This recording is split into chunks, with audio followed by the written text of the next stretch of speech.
U udobnom gnezdu na visokom drvetu živela mudra sova. Bila je najpametnija i najdobra sova u celoj šumi. Sova je bila veliki ljubitelj misterija i igara. Volela je avanture i pomagala svojim prijateljima da reše teške zadatke. Svi žitelji šume su je poznavali i njenu najbolju prijateljicu Belicu, jer su uvek bile zajedno i družile su se sa svima srećno. Sova i njena prijateljica Belica su rešile da ga kasnije pronađu, jer su pretpostavile da je, kao i uvek, otišao za čarobnim voštanim bobom. Ajde, Belico, rekla je sova, moramo otkriti šta se dešava sa našom šumom i kako se obrisati ove magle. Idemo naći sledove koji nam mogu pomoći. Belica se saglasila, ponela sir i krenuli su istraživati šumu. Hodali su po tvrdom tlu, osjećajući hladne kapiljice magle na svojim perima i kosu. Внезапno, sova i Belka zametili nešto čudno na zemlji, misteriozan trag. Sjajio se voljinom čarobnog praška i vežbao ka dubinama šume. Pogledaj, Belka. Ovo je neko posebno, ispričala se sova. Pošli su za tragom koji ih je vodio u šumu. Ali ova šuma bila je neobična, bila je čarobna. Sova i Belka nikada nisu bile ovde i s velikim interesom pokušavale su videti nešto. Što duže išli po misterioznom tragu, magla je postajala još gustaja. Ali sova i Belka nisu se predavali. Bili su uvereni da se rešenje nalazi napred. Ali tu, sova i Belka čuli srpuće zvukove koji ih dospevali iz žbunja pored. Dočekavši idu bliže su otkrili eža koji se zamotao u tanke grane i lisce. On se isplašio, a razumi se da su se sova i Belka brzo uzeli da ga spasu i uskoro ež bio oslobođen. Ež im je zapavštio, istakavši trag koji ih je vodio dalje i naši geroji su ga zafatili.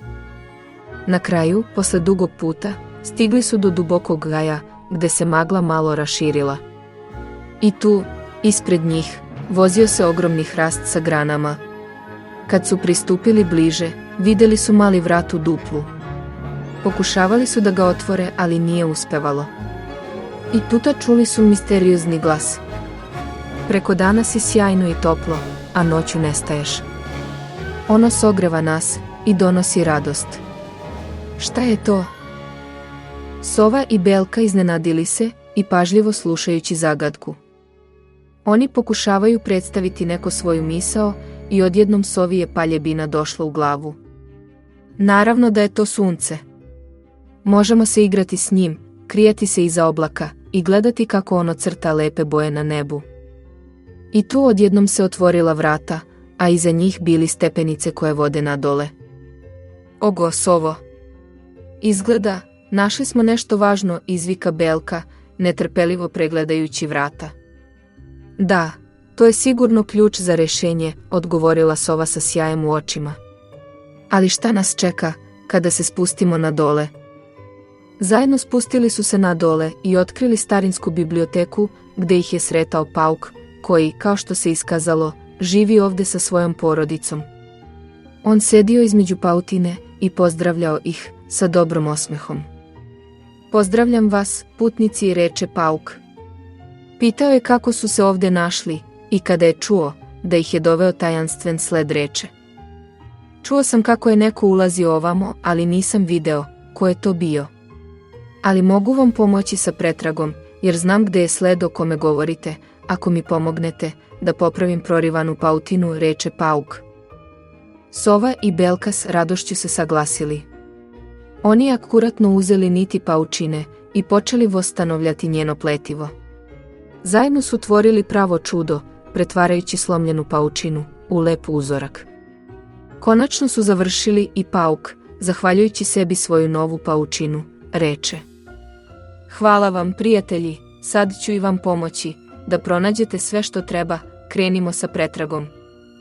Pauk nađe sled i heroji sporo krenuše po njemu, dok ne videše ispred sebe veliku policu s knjigama.